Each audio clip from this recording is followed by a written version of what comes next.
So, let's talk about this season of anime. Summer.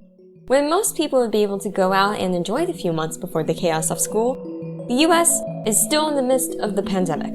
As a fellow high-risk individual, there is no better way to spend these boring summer months than to watch anime, because apparently, I have nothing better to do with my life.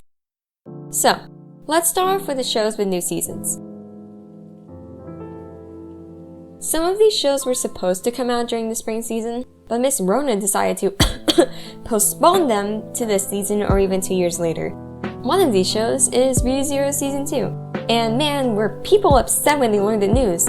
All the REM fanboys were screaming, while in reality, we all just want to see Subaru cry in more existential pain. Cause who doesn't love that? Oh, and the REM vs Amelia fan wars will start to happen again. Fun times! Another is SAO Alicization Part 2, and well, I don't want to become a part of that war. Like, I can already hear the sirens wailing in the distance. And then there is Fire Force Season 2. And honestly, I lost interest halfway through the first season. If I should keep watching, please tell me. Oh no, Gun's life though really shows how you can think of anything and make it into an anime. You got a cool sci-fi premise, just slap on a gun for a head and you got a hit. The same writer wrote Chainsaw Man, so Tatsuki Fujimoto found his niche. But the one show with a new season for this summer that I'm super happy about is Snafu Season 3. So many people are sleeping on this show, and you guys need to watch it. I'm being completely serious here. The characters are so well done, and it gets so emotional at times. Just watch it, please, for your sake.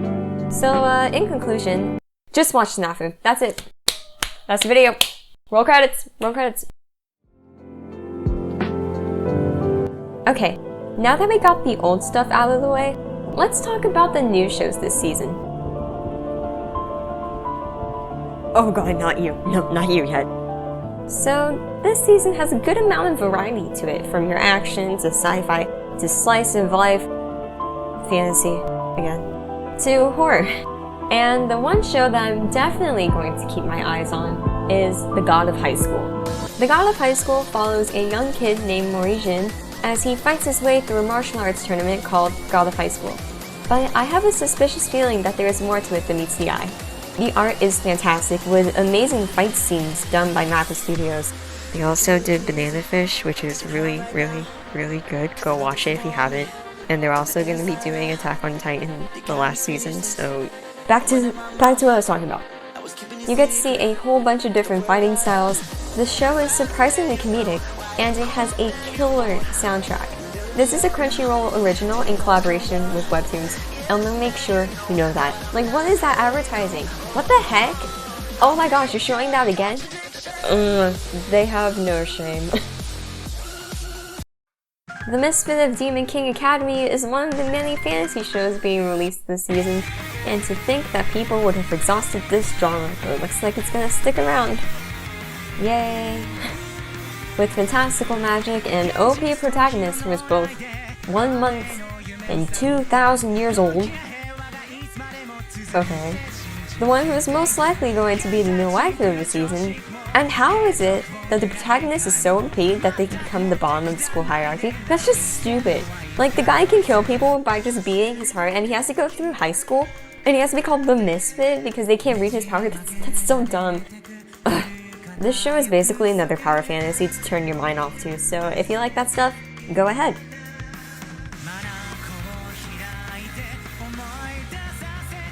Let's get out of action for a bit and go to a romance show with an idea I have never heard of before. Rent a Girlfriend, aka Simp the Anime. Apparently, this is an actual thing in Japan where you can basically rent for someone to be your companion. They've got some really cute girls, some ecchi situations, and is basically every single degenerate's dream.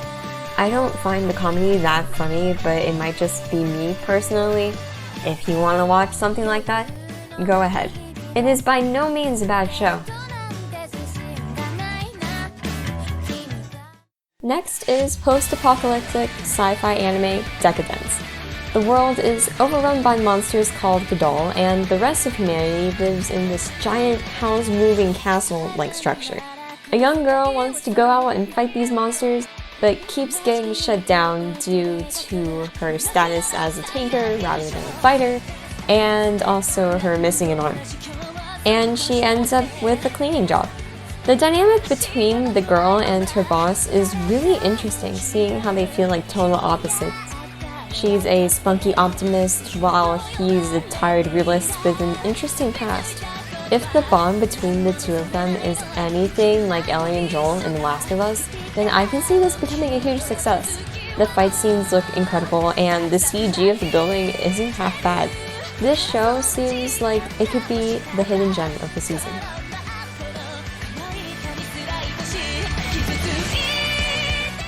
Yay! Another fantasy ecchi show. Monster Girl Doctor just seems like a Monster Musume ripoff.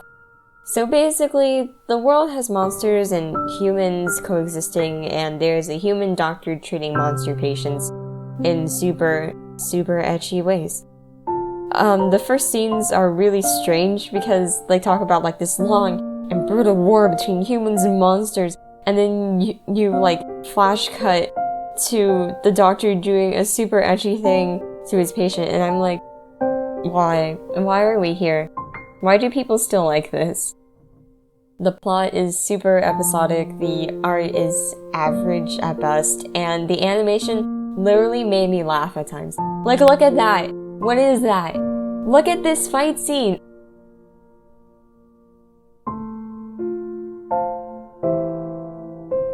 Oh wait, it's over already.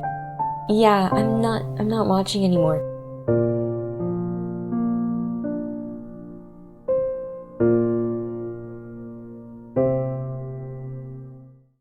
Next on the list is an anime that got a weird amount of attention, but not for the right reasons, called Uzaki-chan Wants to Hang Out. But I don't really want to talk about the whole Red Cross controversy situation.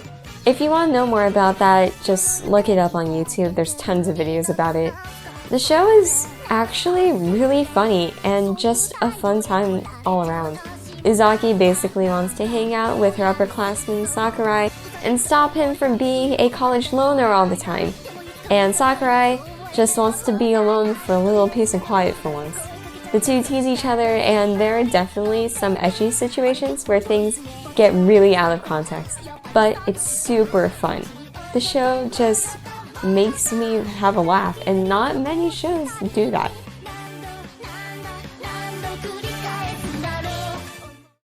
Okay, what's next? Oh boy, fantasy show number 3 of the season! Is it trash? I'm pretty sure it's gonna be trash. Peter Grill and the Philosopher's Time, aka Peter Griffith and the Sorcerer's Stone. This is it. This is the ultimate trash of the season, guys. I had to get away from the screen within the first 5 minutes of watching. When I saw an uncensored option, I actually got scared. It's like the author wanted to write a hen taco, but ended up making this mess. I don't want to see this ever again. Get that out of here! Oh wait, you thought that Peter Grill was trash? Just wait until you see Super Xeros. Like how is this even broadcasting on TVs? Who allowed for this to happen? Oh my gosh, like here's a recreation of what it looks like when I was watching the first episode. Ah! My eyes are burnt! Ah! The plot is just a bad excuse for ecchi. The main girl is pretty annoying, and it's like the aces apparently don't exist in this world. This is a freaking hen pterodactyl. Just get away! Ah!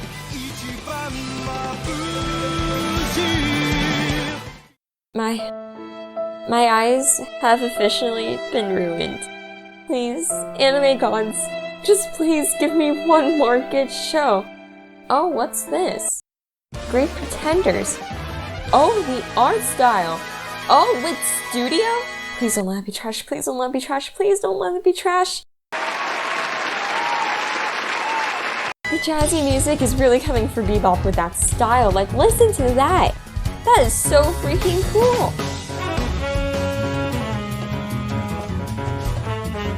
The show follows Edamura, who is quote-unquote Japan's greatest con artist, who gets in over his head and realizes very quickly that there are people who are way better than him at his job. Setting the first episode partly in the US was super cool. You got to see all the rip-off store names and US references, along with iconic California locations. Great Pretender is so unique and stylish in its own way that people need to watch it. But you know what I hate? How in the world is this show lower than that trash? What is this? The degeneracy never ceases to amaze me.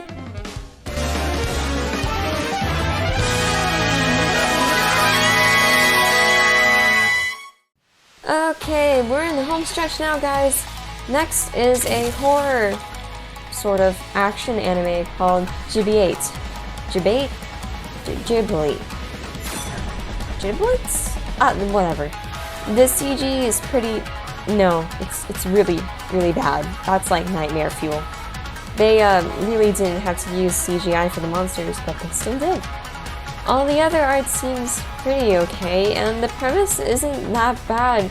But the bad fight scene, if you could even call it that, CGI, and how everyone just accepts time-traveling samurai makes me not want to watch this. And where's the horror? I mean, the transformation of that guy was pretty scary, but like, then you see the end result and it's laughable at best. If you want to watch it, basically, it's this zombie-like virus that turns people into monsters, and these time-traveling samurai fight the monsters and help people in future Japan find a cure. Yeah, it's kind of strange. Okay, last one. And then it will all be over, and all of the wasted hours of my life will be worth it, hopefully. I really hope so. Mr. Love, Queen's Choice is your ultimate game adaptation, where the heroine has to uncover the truth about her father's death in a world where there's superheroes. I honestly thought I would get so annoyed by the protagonist, but she's got some actual character and drive to her, you know, unlike many other ultimate game MCs. I highly doubt, though, that the mystery will actually be solved, or that she picks a guy, so my investment is pretty low. They're probably gonna be like, buy the game now so you can find out the answers to all the questions you've been asking since episode 1 through 12. No, we're not a waste of your time. Not gonna lie though, I had an ultimate anime phase like this, and I don't know whether or not I want to go down this rabbit hole again. So that concludes my first impressions on the anime from this summer season. There are some that are really good. Here are the shows I'm definitely going to keep watching.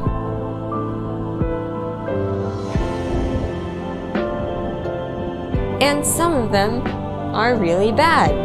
Here are the shows that I'm definitely not going to be watching.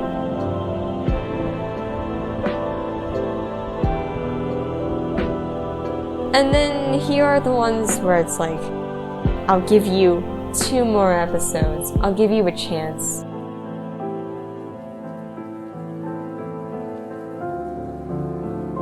You know, tell me your opinion whether or not these shows have gotten good since the first episode.